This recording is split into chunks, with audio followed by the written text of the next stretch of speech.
en Isaías capítulo 45. Isaías 45, versículo 21. Isaías 45, 21. Proclamad y hacedlos acercarse, y entren todos en consulta. ¿Quién hizo oír esto desde el principio? Y lo tiene dicho desde entonces, sino yo, el Señor. Y esta es la frase: y no hay más Dios que yo, Dios justo y salvador, ningún otro fuera de mí. Mirad a mí y sed salvos todos los términos de la tierra, porque yo soy Dios y no hay más. Allí está el texto, el versículo que me gustaría considerar en estos breves minutos. Dice: y no hay más Dios que yo. Aquí está hablando el Señor, Jehová de los ejércitos, el Dios de Israel. Y sabemos, según Juan capítulo 4, que la salvación viene de los judíos.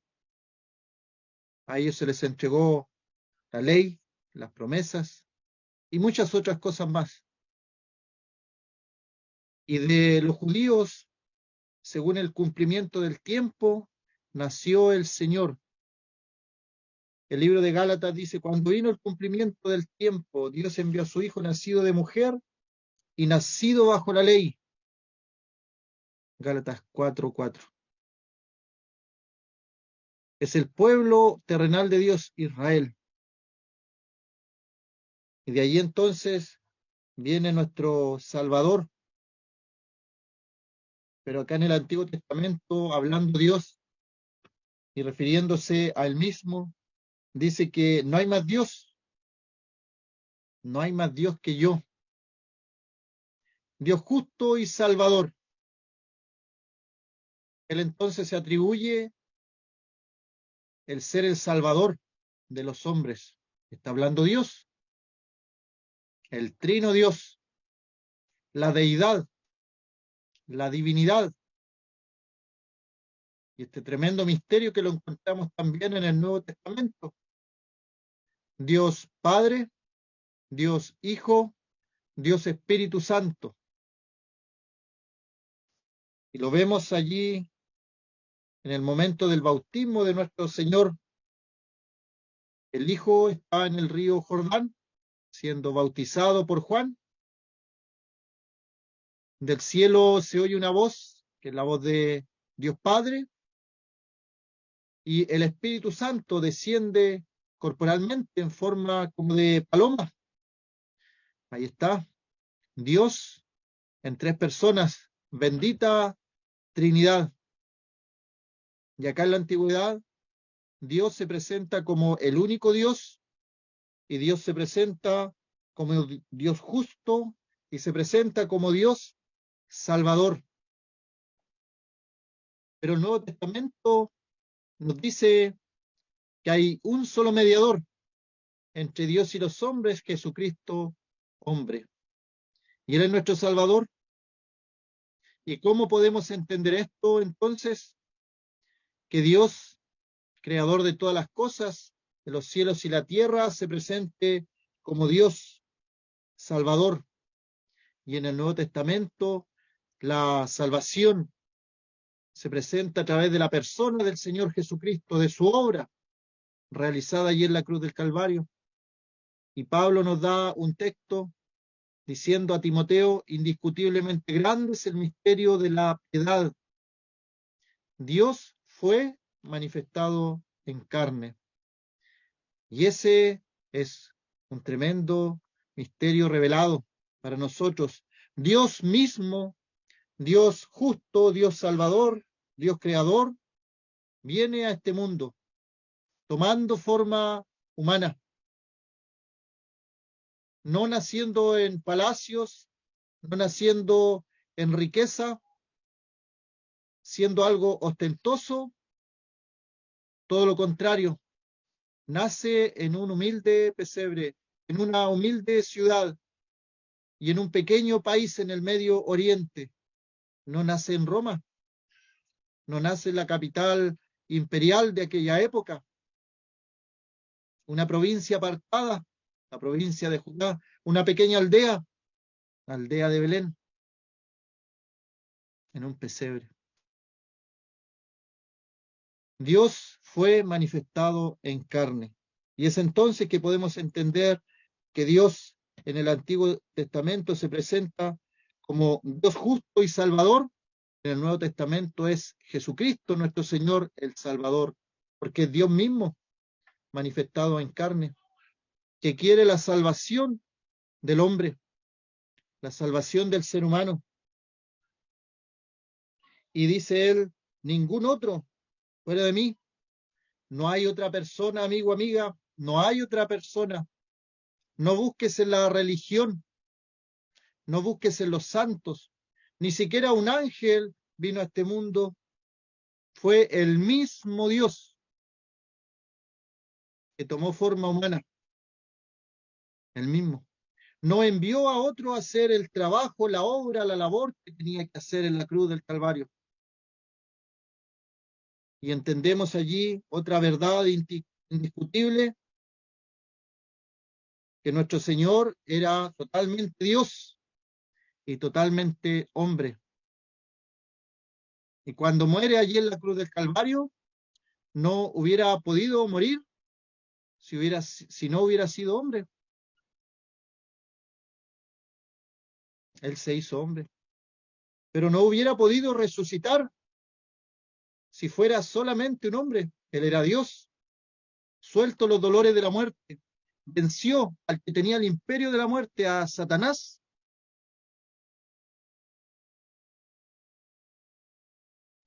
Nuestro Dios, ningún otro fuera de mí. No hay otro.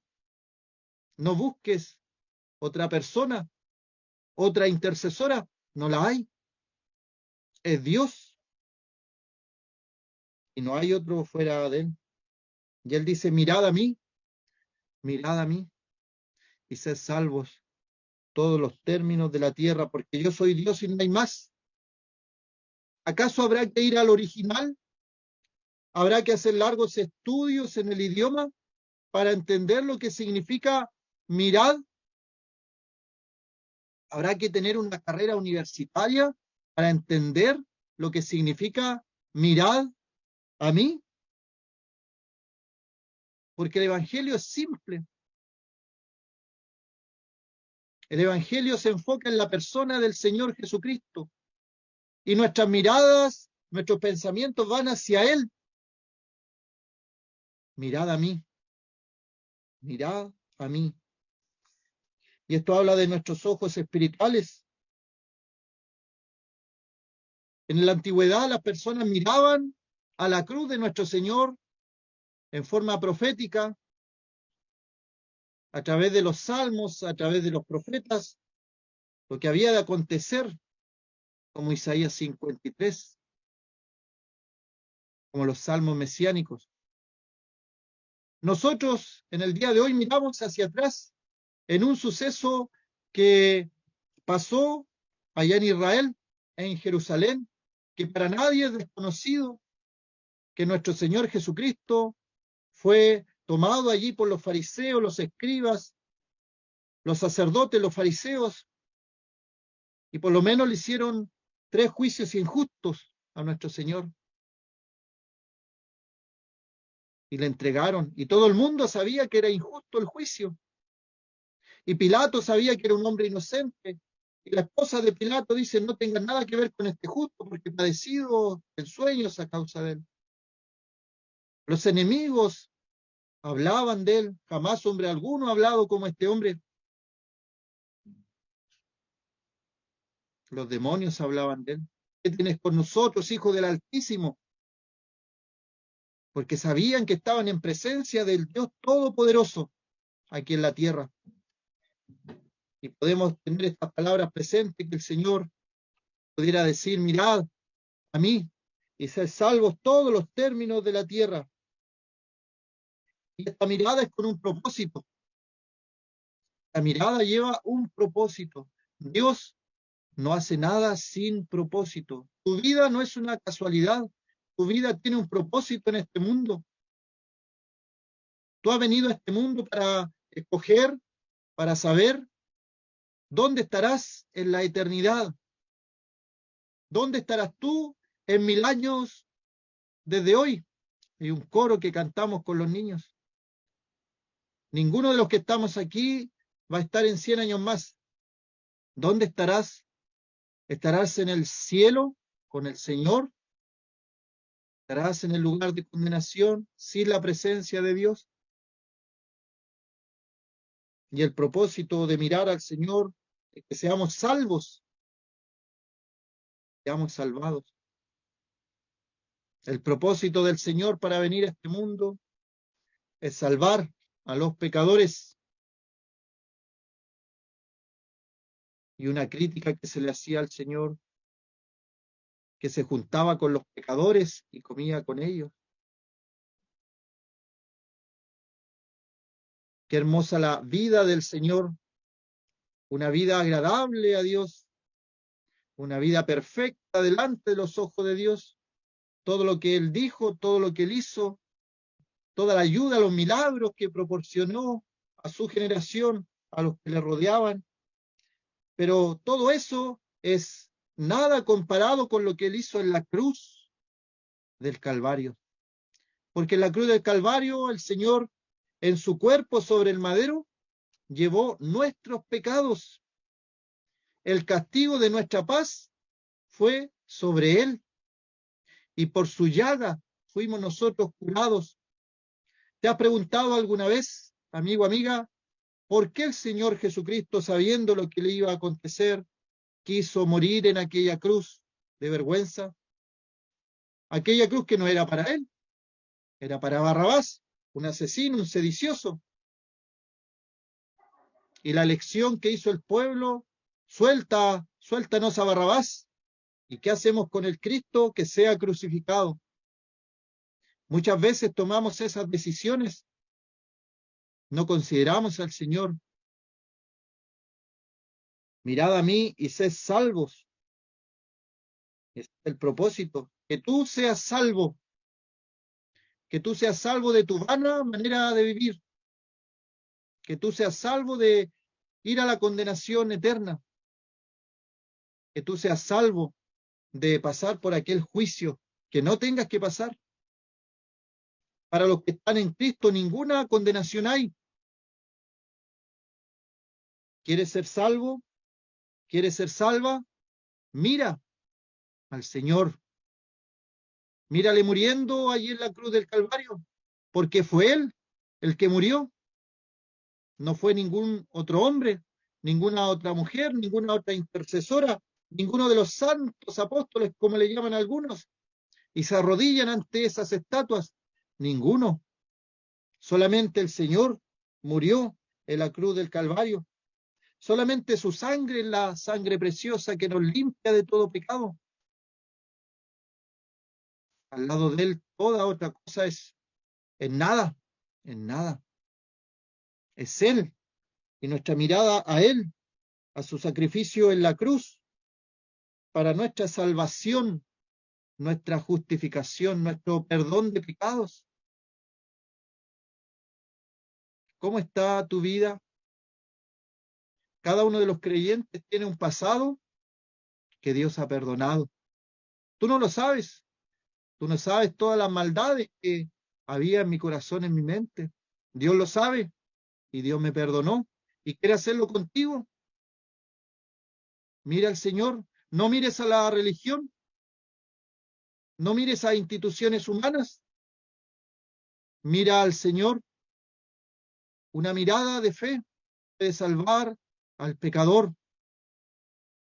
Cristo el Señor muriendo allí en la cruz del Calvario, derramando su sangre para limpiar nuestros pecados. Y la obra terminó allí. Él dijo, consumado es, desde el estai, en el original. Era una sola palabra.